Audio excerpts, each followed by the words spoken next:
The Sex Ed with Tim podcast is recorded on the traditional territory of many nations, including the Mississaugas of the Credit, the Anishinaabe, the Chippewa, the Haudenosaunee, and the Wendat peoples, and is now home to many diverse First Nations, Inuit, and Métis people. We acknowledge that Toronto is covered by Treaty 13, signed with the Mississaugas of the Credit, and the Williams Treaty, signed with multiple Mississaugas and Chippewa bands. You're listening to Sex Ed with Tim.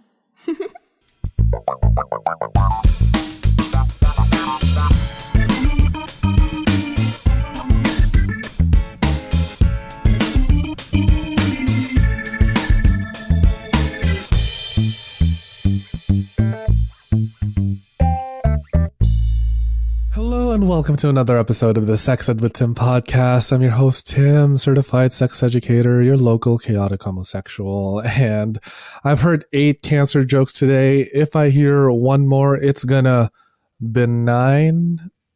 No, doesn't land that well. All right. Let's just get right into it, folks. It is Pride Month. It is a time where everyone is just having great raw butt sex out in the streets. But, B-U-T-T, we can't forget all about our health, especially when it comes to sex. And we as gay men, we tend to love sex up the bum. And there are a few risks that come with that, such as, the first time I'm talking about this, anal cancer. And I have the perfect guest to talk about anal cancer and all of the things that we need to do to watch out for it. None other than Dr. Gary Bucher. Hello, Dr. Gary. How are you doing today? Hey, Tim. I'm doing fine. Thanks for having me on. I'm so glad to have you here because this is the first time I'm talking about anal cancer on the show. And I don't think it's really something that we think about more so than we think about HIV, especially within the gay community. So I want to invite you to talk about it. But first, can you please introduce yourself to my audience? Sure. My name is Gary Bucher. I'm a physician in Chicago, and I have a specialty practice where I strictly focus on HPV-related anal disease, and it's an anal cancer prevention practice. So I see lots of butts and assholes all day. Literally and figuratively. Oh, exactly. Oh, no. That must be a great job, just to look at assholes all day long and then just judge, like, this is how many rings I see on your home. Yeah. I bet, Dr. Gary. I've spoken to a gastrointestinal doctor, a proctologist, all dealing with the male anatomy, and I'm like, maybe I should start going to med school for this.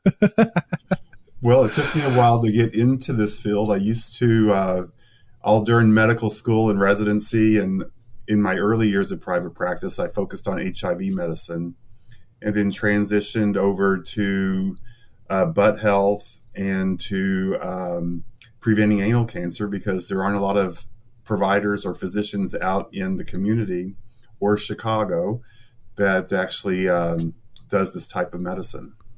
Is that the reason why you chose anal cancer or butt health? Because there's not that many out there? Right. So in my HIV primary care practice I started doing anal paps about 15 years ago, and when I would get an abnormal result, I would refer them to one of my local colorectal surgeons, who would put a scope in and say everything looks fine.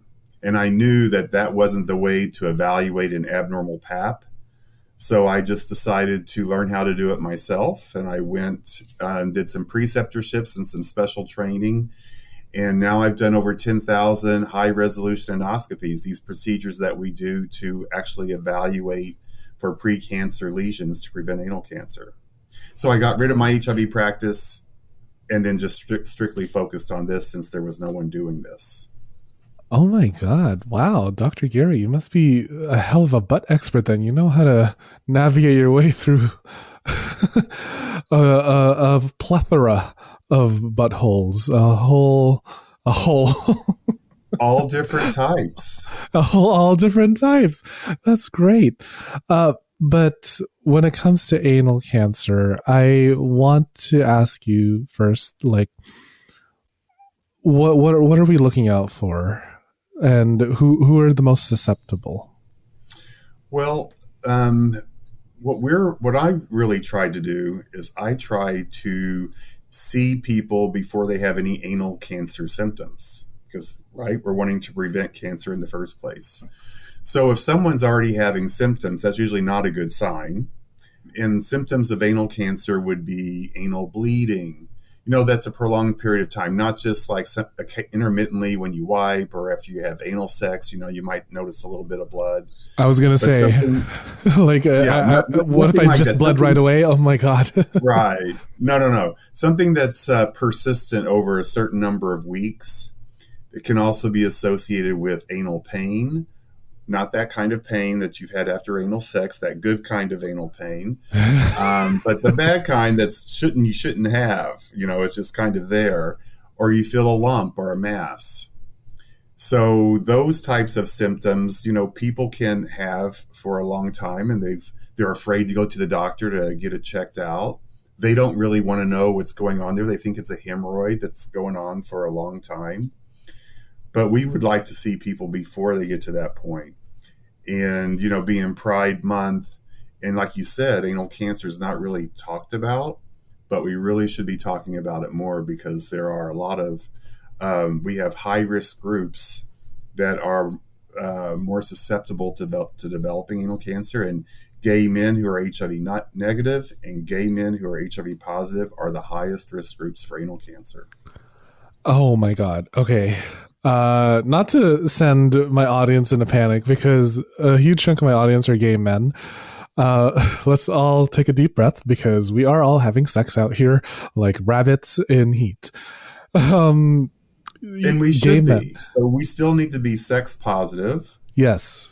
And the reason is, the virus that causes anal cancer, human papillomavirus, or HPV, all of your sexually active guys that are out there, they were exposed probably after their second sex partner.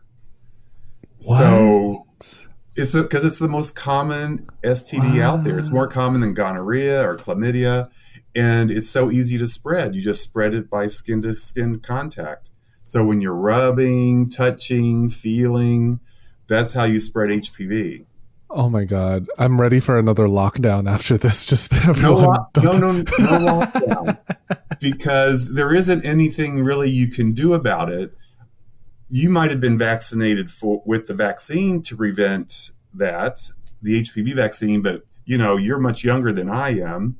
So it wasn't around when I started having sex, or when a lot of your listeners started having sex. So anal cancer is preventable for the younger generation, as long as they go get vaccinated, especially before they start having sex, would be awesome, because it's the only cancer prevention vaccine we have. It prevents penile cancer caused by the same virus, anal cancer, throat cancer, cervical cancer, vaginal cancer, vulvar cancer. All of those HPV-related cancers, it's really a great vaccine if parents would give it to their children, because a lot of them think that it promotes them to have sex if they get the vaccine, which is crazy. Which is actually so insane, and that's the kind of philosophy that I talk about when it comes to any sort of sexual health knowledge. It's like, just because we're telling you to use protection, to go get vaccinated, doesn't mean we're actively telling you go out and have sex. No, it's just like, take charge of your own health. And I do remember getting the Gardasil vaccine some time ago. Yes. So, oh, good. Did you get all 3 shots? Yes, I did, a full set. Perfect. So you should be pretty protective. And the one thing is that, it was recommended up to age 25 or 26 up until about 6 or 7 years ago. And then we've also increased the approval here in the U.S. up to age 45. Because the other good thing is that we know that the vaccine, you might not always been exposed to all those different high-risk strains that cause cancer. So if you're sexually active and you're still out having lots of different partners, you can still get reinfected.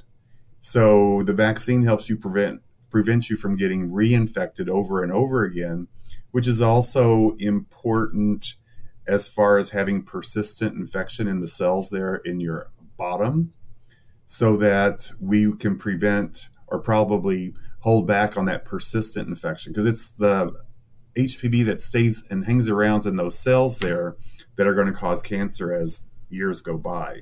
Now, is there any way to get rid of it? Yeah.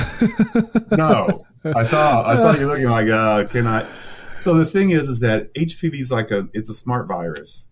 And once it gets inside of the cells, it kind of just lays there and your immune system doesn't recognize it.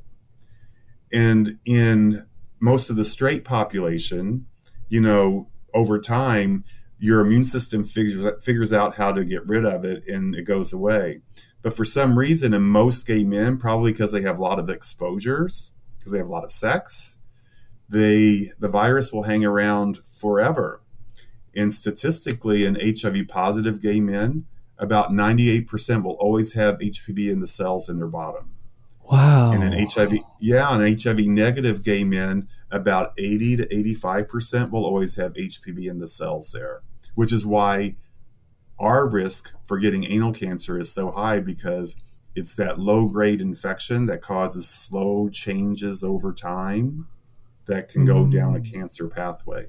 Oh my gosh. Okay, so just so I'm following you, HIV positive men, higher risk, followed by HIV negative men, but it's also gay men, because gay men are having sex more often than our straight counterparts. Usually, for the most part, or they have more partners, or more sexually active. Also, bottoming, just having the virus there constantly causing an infection can do that.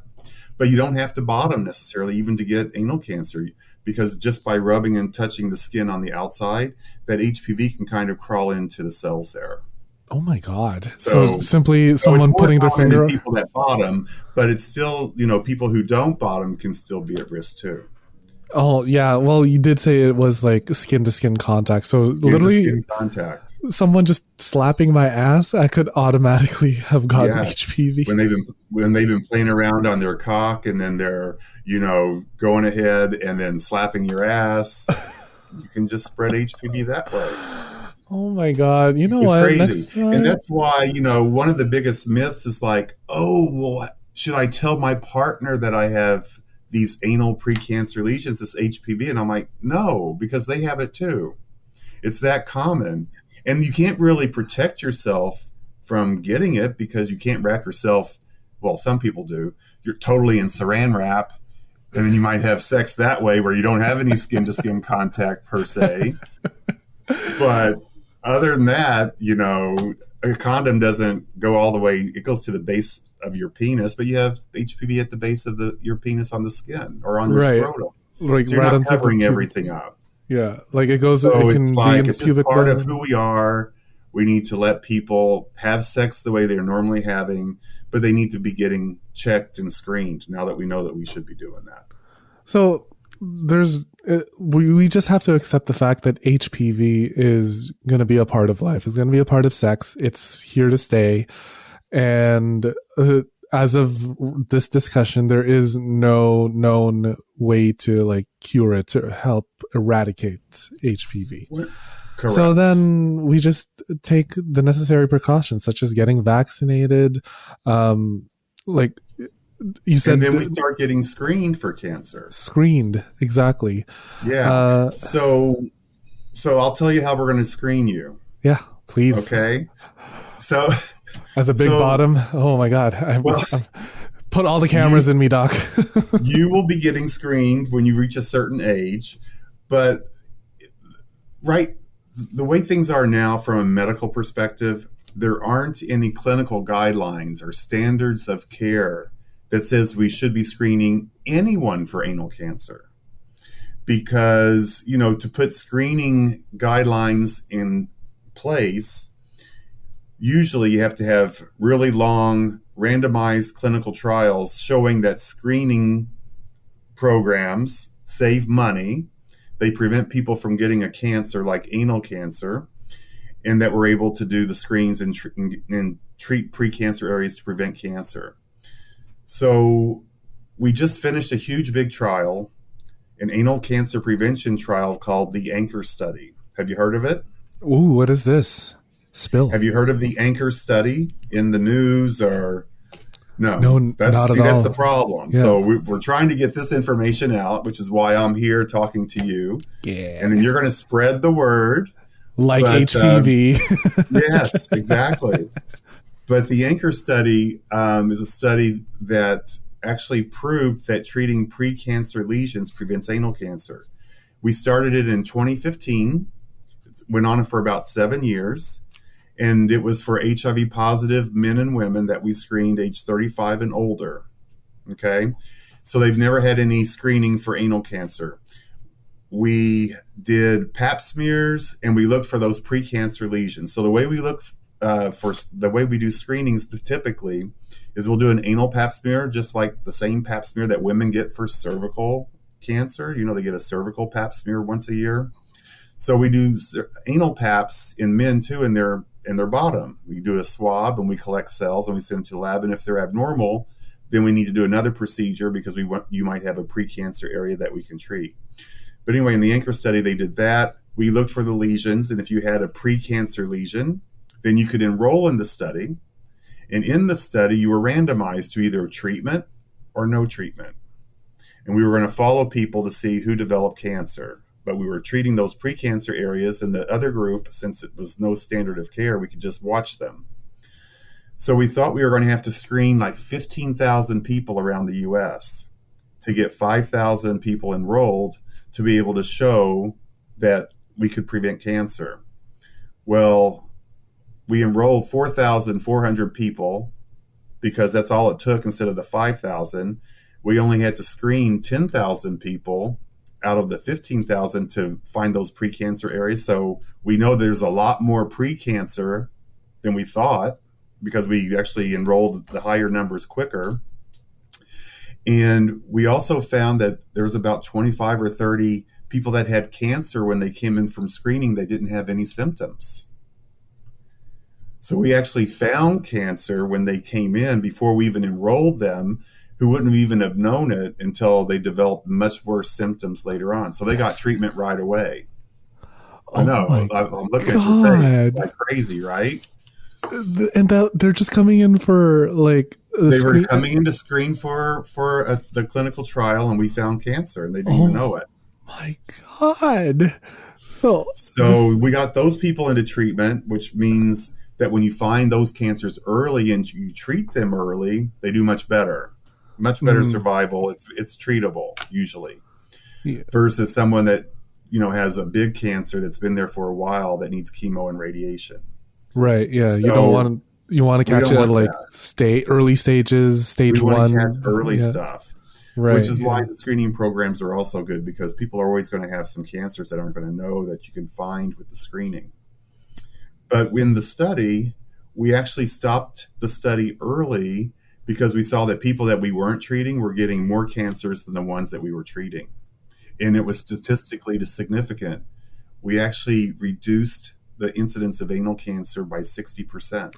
Okay, word. Yes. Oh, slay. So they stopped the study and said it's not fair for all of these people that were watching to not have treatment. So we stopped the study, even though we continued to follow people. We got all the people in that were in the monitoring arm to treat them. And we continued to follow them for another year and a half. And we just stopped seeing them in March. So the study kind of ended for seeing patients.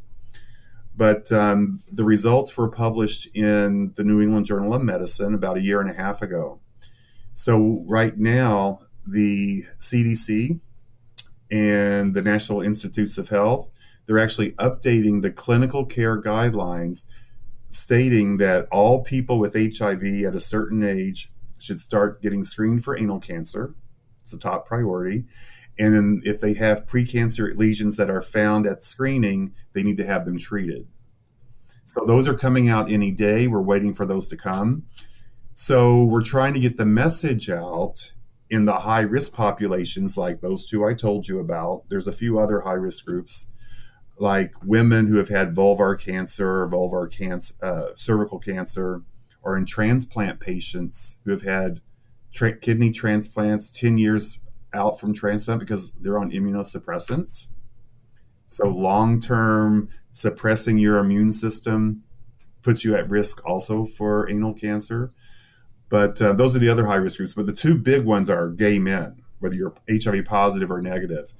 So we're really trying to get doctors and providers to know they should be screening for it, and letting patients be advocates for themselves to ask to be screened. Mm-hmm. If I want my doctor to take a look at my asshole, I deserve a doctor to look at my asshole. You do. And the doctor deserves to look at your ass. Doc, I'm just going to come into your office and just spread cheeks and then look. Exactly. So patients don't know that they should be getting screened, and doctors don't know that they should be doing it. So we're trying to get that out as the new clinical guidelines are coming out. That's amazing that because of the study, the clinical guidelines are being updated as we speak. That's a slay. That's so good. I'm also still fixated on, you said, on people of a certain age, and I'm wondering, are there of the high risk groups of gay men who are HIV positive and HIV negative, is there an age group that is more susceptible? Because I am 31 and HIV negative. Is there is someone who is in their 50s who's HIV positive more at risk for anal cancer than me? So the people that we should be screening and when we should start. So for instance, for you, for an HIV negative gay male, we probably should start screening around age 45. So in HIV negative gay men, we normally start seeing anal cancer developing around age 50 and older. So it's a cancer in older HIV negative gay men. In HIV positive people, especially gay men or trans women, we start screening it at 35. Wow, that's a lot. So 10 years younger, because cancers develop sooner, which is kind of, with anal cancer, and traditionally anal cancer has been a cancer of women. In the general population, still a low rate, about 2.5 to 3 women per 100,000 would develop anal cancer. So and they would develop anal cancer in the 50s and 60s when we normally would see it. So older group. So in HIV men, obviously that's younger.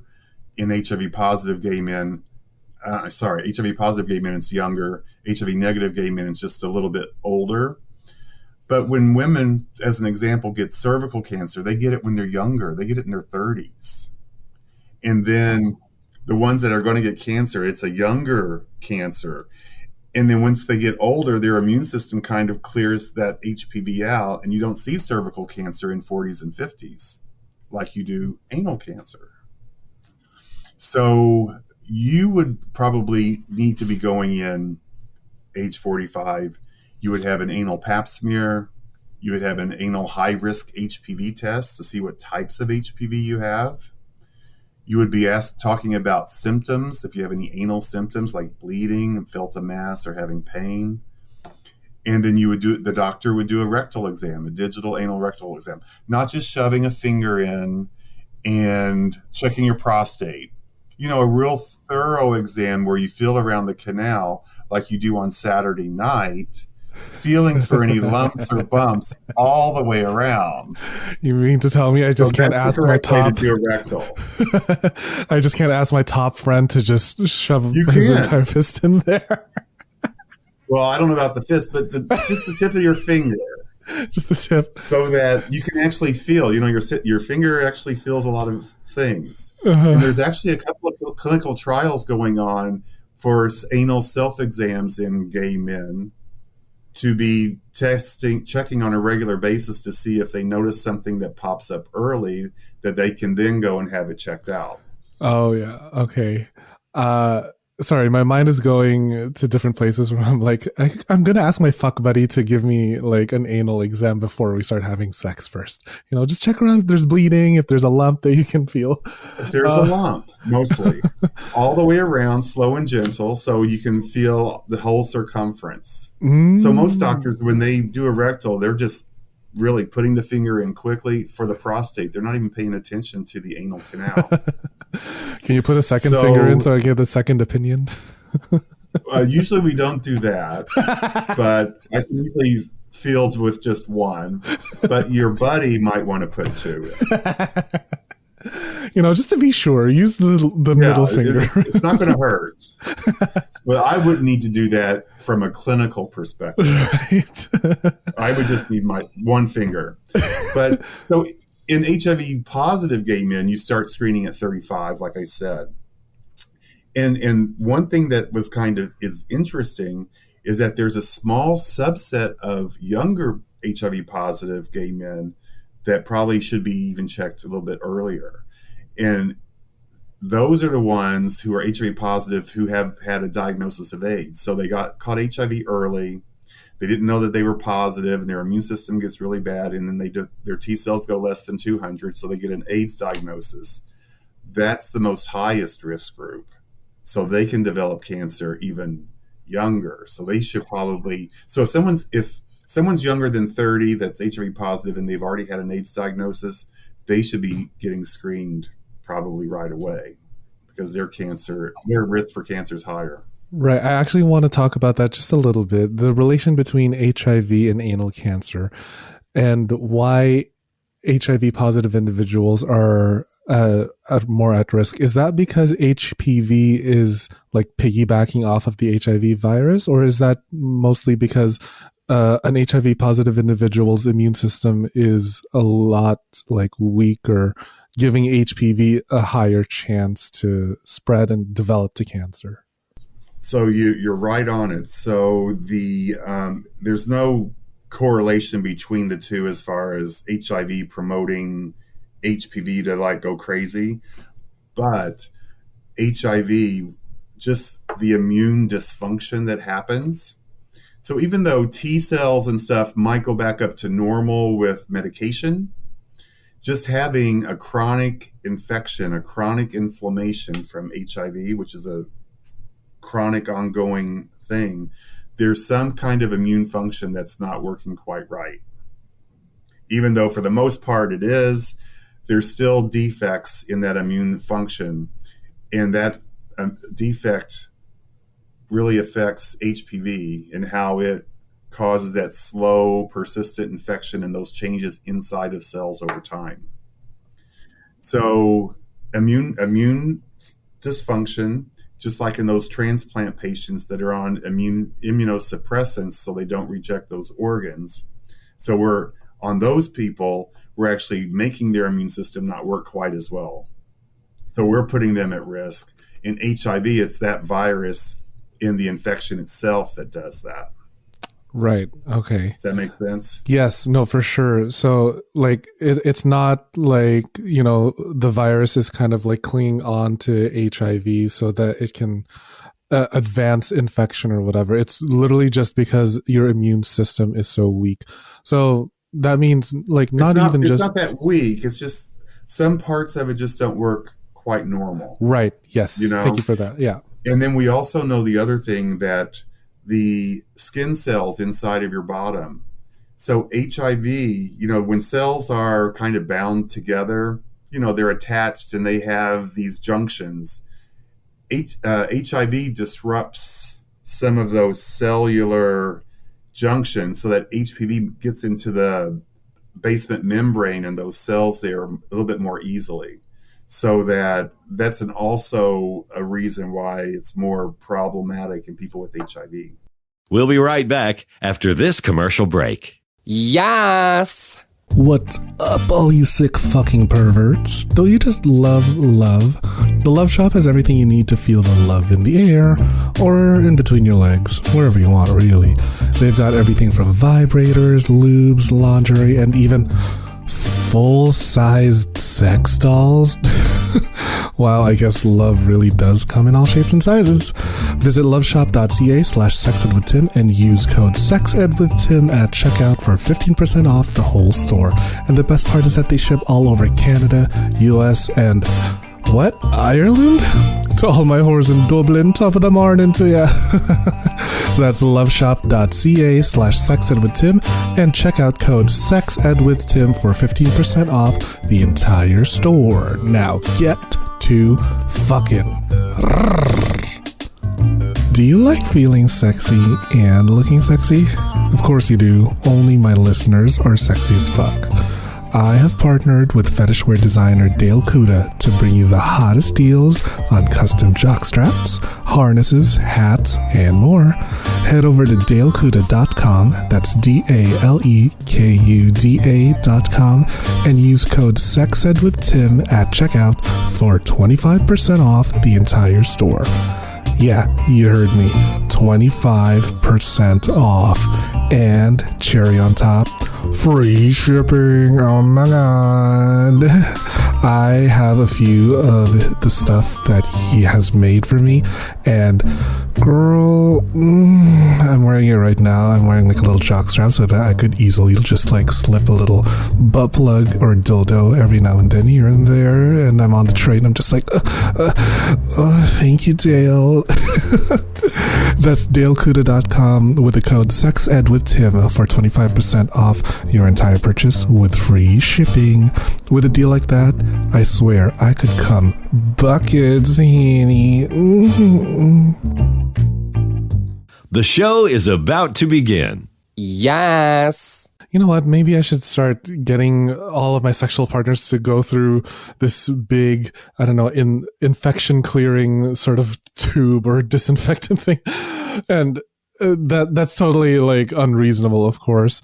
So there's no way that we can, like, I don't know, clean ourselves well enough that HPV is no longer on our body, or... So HPV, it's in the cells. It's right in the cells, right? Because you did say skin-to-skin contact. It's on the surface. So you can't, it's not something that you can really wash off. Right.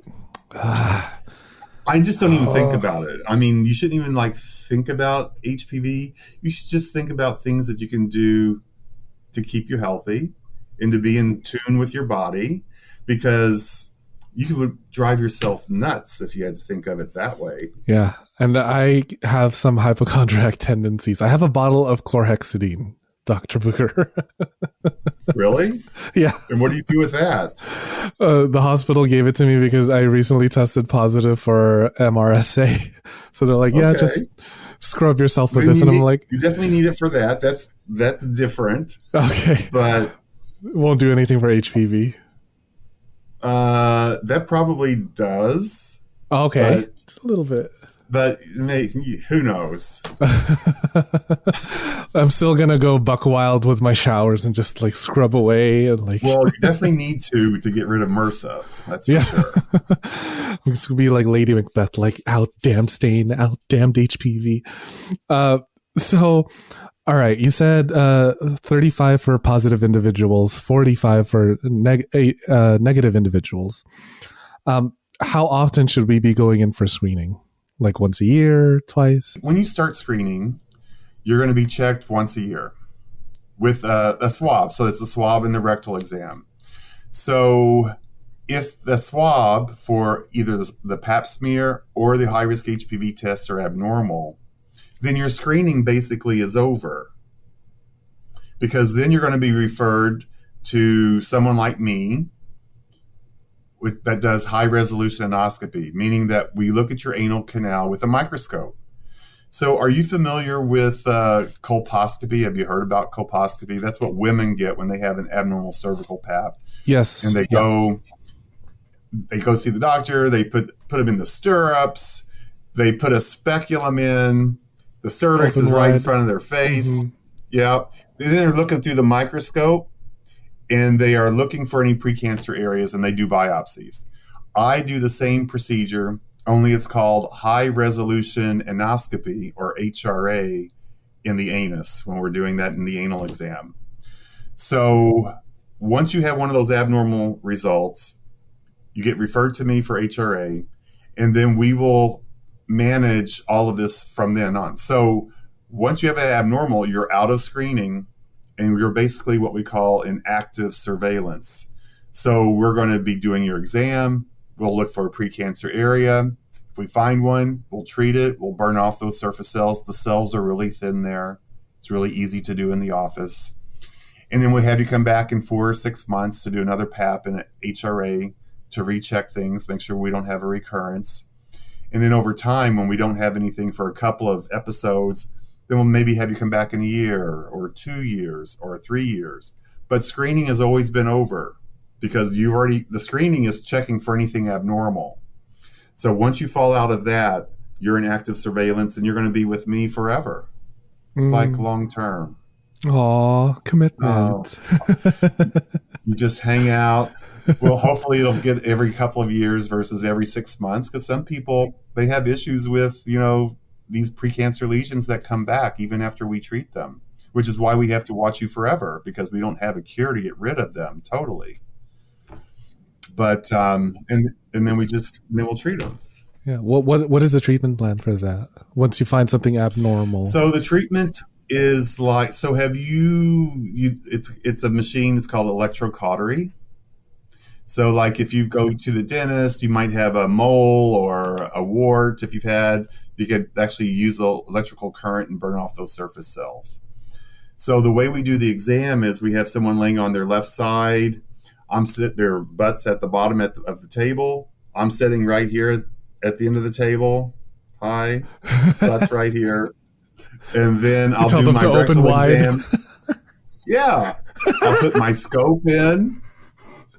Sometimes when and we take pictures, we take pictures of everything. A selfie. Sometimes you could find a ring or a watch. You never know. You never know what kind of treasure's going to be there. Mining for buried treasure. Mining for buried treasure. One time I went in with the scope and a guy had a hemorrhoidectomy like 10 years ago, and there was still a little staple there. I was like, wow, that must really be bad at having anal sex. Yeah. Or because really good, depending on the top. Condom or whatever. Yeah. So I took it out. But, sometimes you can see tonsils way up there. Just kidding. Wow. Like a Jim Henson puppet when you see the light at the end of the tunnel. Light at the end of the tunnel. But, it's an easy exam that's done in the office. We try to have a little bit of humor with it because, people are a little anxious and nervous, especially on the first one. That's why on my website for my practice, I actually have a video where I explain what an HRA is, so you know exactly what's going to happen when you come in to see me.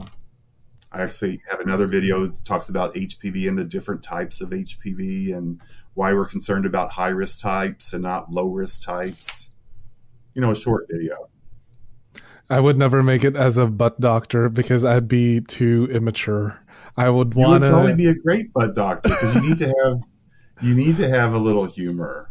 In this specialty, it's not what we do. Doesn't really fall into one medical group. You think we should be in colorectal surgeon groups, but that would be horrible because they have no humor at all. But when we go to our anal, so there's a big international society called the International Anal Neoplasia Society. So it's all of us butt doctors that do anal precancer treatments and evaluations. And so we have family medicine doctors, we have surgeons, we have OBGYNs, we have internal medicine, we have oncologists.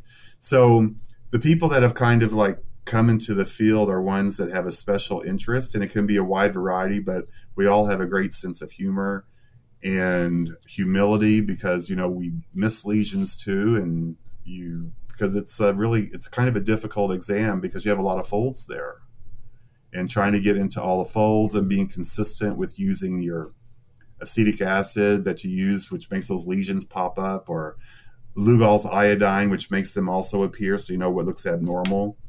It's sometimes you can miss them, or there's a fold, or time of day. It's all crazy. But anyway, we all have a good time together, and there's no medical specialty that actually says this is my area. Yeah.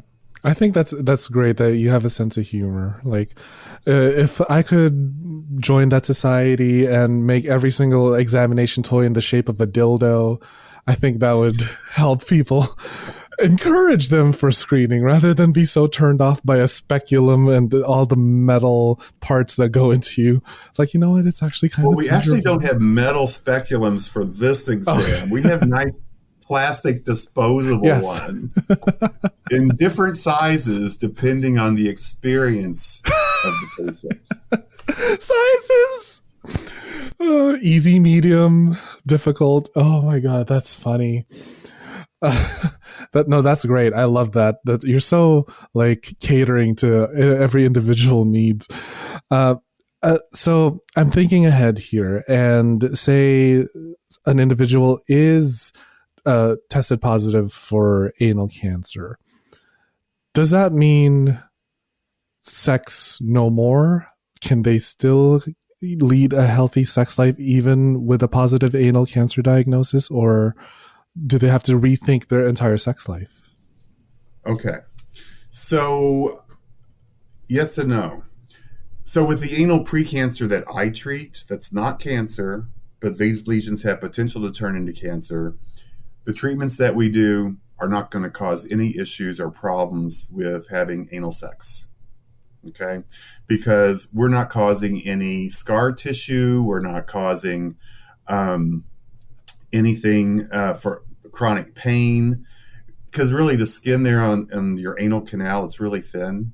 So you're just really burning off that top little layer, and the lesion might be a dime, it might be a quarter, it might be a nickel. It's, small. So that's no problems.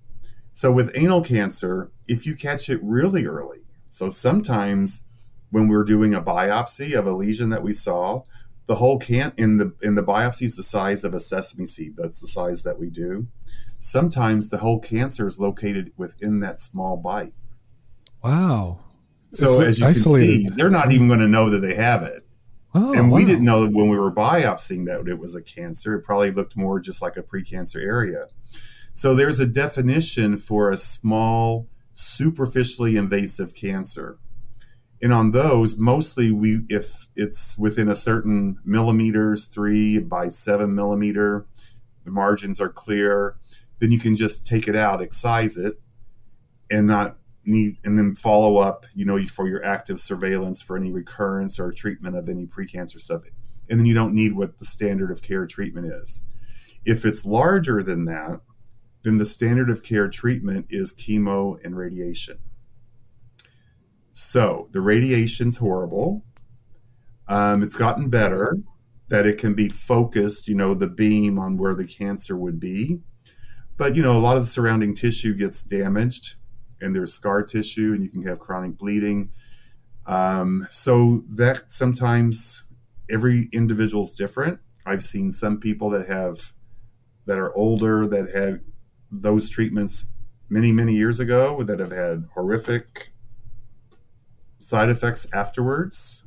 Stenosis, where the opening is like a lot smaller and hard with scar tissue. So they have problems with just bowel movements or just with incontinence, much less not even thinking about having receptive anal sex. So we really want to try to avoid that. That's why we're really big on preventing cancer and finding small cancers so that doesn't happen. But the other thing with that is that if you get a recurrence, so after you've had your treatment with chemo and radiation, if you get a recurrence, you can't use chemo and radiation again. No. So then you know what you need to do. Oh my God. You have to go to surgery, and they remove your whole anus and they sew it up, and then you have to have a colostomy back. Oh my God. Because you're no longer using your anus for because you can't, excrement. because you can't do radiation twice. You've already caused a lot of damage the first time. Wow. So that's the next step. Yeah. Oh my God, I can't use that hole anymore. Can't use that hole anymore. Oh my God, can you just give me another hole like right next to the original Well, you one? have the hole on the side with your bag. I don't think you want to use that one. Just right into the ostomy bag? Oh, that'd be so hot. I think you'd have to use your mouth more. I recently got a gastric bypass, and I told all my friends, anyone who's brave enough to go into my gastric bypass scars, come get it.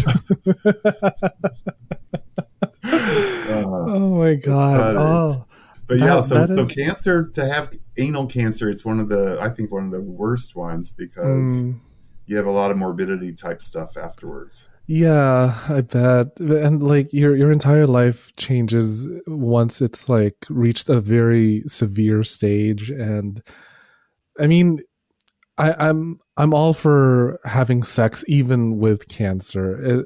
And also, like, who gets to define sex other than penetration? Like, you can do so many other fun stuff with sex. Correct. Like hand stuff, mouth stuff, and toys and roleplay. Yeah. So your sex life doesn't have to end at anal cancer or after like radiation and repeated incidences.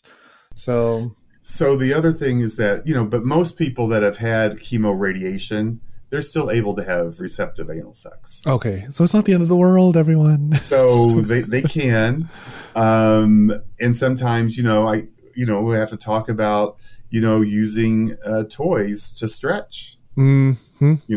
Using smaller ones, working your way up, like all the big boys do. A lot of people do it, and not for that reason. So it's like you're just going to join that club, the stretching club. You got to go back on your training wheels and then slowly, gradually take them off until you're into the motorcycle again. Exactly. Okay, so anal cancer is not the end of the world. It's not the end of the world. We can have full, healthy sex lives, even with a cancer diagnosis. But we obviously don't want to get there. So that means we have to screen regularly, ask our doctor, and be really on top of that, especially for men who are HIV positive in their 30s, HIV negative men in their 30s. We need to stay a little more vigilant. Is there something that we need to add to our sexual health regimen besides like screening? Like, because I don't want to be so stressed about like screening once a year and be like, oh my God, I have to be very mindful of my sexual partners, right? I don't want that to take over my life. Yeah, and it shouldn't, because, if you really should just be in tune with your body. So if you know what's different, that's happening, that's lasting for, longer than a couple of weeks, then you should get it checked out. You should know what your bottom feels like. You should know, if you're having something that's out of the ordinary, then you would want to make sure that you get checked. So even before we start screening, with PAPs and HPV tests, so all gay men, no matter what age, should be having just an anal symptom check with their doctor. Your doctor should be asking you, are you having any anal symptoms like bleeding, pain, bumps, even before age 35? And they should all really have an anal rectal exam every year. So those are the things as a minimum. And then when you start screening for anal cancer with the PAPs and whatever at those ages 35 and 45 that we talked about, then you add on those swab type tests. But, those are the things you just should be aware of. And if you are sexually active and you're having unprotected sex, there's Doxy-Pep now. You should be getting, your STD testing every 3 months when you're getting your doxycycline to prevent chlamydia and gonorrhea and syphilis. So it should be just part of a regular office medical visit, anal health on top of all of the other stuff that you're doing. Do you see anal cancer, anal screenings like as a more regular part of medical checkups down the road? It's definitely, it already is in providers that are already LGBTQ focused or sensitive. If you're going to someone who isn't, for me, I would want to be going to someone that's more, they don't have to be gay, but someone who's more in tune with the needs of an LGBTQ person. I'd have to go to my doctor and be like, show me your grinder, just to make sure that I know we're on the same page. It better not have any, no masks. Yeah, I know, any of those stereotypes, like no fats, no femmes, mask for mask. Okay, so that does give me a little bit of relief that it is a little more mainstream, especially in LGBTQ plus friendly medical care providers. And there's not that much to worry about other than people just watch over your bum. It's really as simple as being in tune with your body. Listen to what your body's saying. You'll be fine. That's really what it is. You should know the things that you might be at risk for also, just so you're an informed person, which is why we're talking about this. And then you need to kind of just track that stuff on yourself and be proactive in knowing if something's different or wrong and should get checked out and when you should get checked out. And the moment you find something, everybody call Dr. Gary Bucher's office and tell him Tim sent you for 10% off your next checkup. I don't know. Oh, Dr. Gary Bucher, thank you so much for sharing all of your wisdom, your knowledge. You've been an absolute pleasure here on the show. Is there anything that you want the audience to look for? Where can they find you on the internet? Any resources that you want to refer them to? So, a couple of things. So, my website, ADCMidwest.com. So, we have lots of information there. And I think if you're also looking for more LGBTQ providers, the Gay and Lesbian Medical Association actually has a new provider directory on there. So you can go look for a provider in your area that is friendly and in tune with the needs of our population. And there's also another group called OutCare. They have a provider directory also, that you can find someone, if you're not happy with your current provider, that you want to be a little bit more focused. That would be two good resources to have. And if you are, the other big thing is that if you are being screened for anal cancer and you have one of those abnormal tests, make sure that when you get referred to see someone, they're actually doing a high resolution endoscopy. Because now there are so many people that say that they're doing high-resolution endoscopies, especially colorectal surgeons, when they're not using a scope, they're not using the little stuff that they just think they can just say they're doing it. They have these little loops on their glasses that cause like 2 or 5 magnification versus 25 times magnification that we have to use. So you need to become familiar of what a high resolution endoscopy is versus just a plain endoscopy, and to make sure you're having the right exam. Yeah. You want that endoscopy right now, they're not getting it. Yeah, you want that endoscopy in 4K resolution. You want a high resolution endoscopy. HRA, say it. HRA, high resolution endoscopy. High resolution endoscopy. Yeah. You want high magnification. Yeah, exactly. You want that like beautiful you want everything OLED, huge and big right in your face. can see every single nook and cranny and fold in your every hole. single blood vessel. Oh my God, blood vessels. That's so hot. They should make a porn out of that. Well, Dr. Gary Bucher, thank you so much for, again, your knowledge and your wisdom and for talking about anal cancer. And to all of my fans, to all of the listeners, the beautiful chlamydiots that have made it this far into this chaotic ass conversation, thank you for listening to another episode of the Sex Ed with Tim podcast. I will see you at the next episode. Thanks for listening to the Sex Ed with Tim podcast. Sex Ed with Tim is created and produced by me, Tim Lagman. Music is Aces High by Kevin MacLeod. Follow me on Twitter and Instagram at GaySlutClown and at Sex Ed with Tim. You can also like and follow me on the Sex Ed with Tim Facebook page. If you enjoyed the show, please rate, review, and subscribe on Apple Podcasts, Spotify, or wherever you get your podcasts. Thanks for all your support, you dirty little slut. Mwah.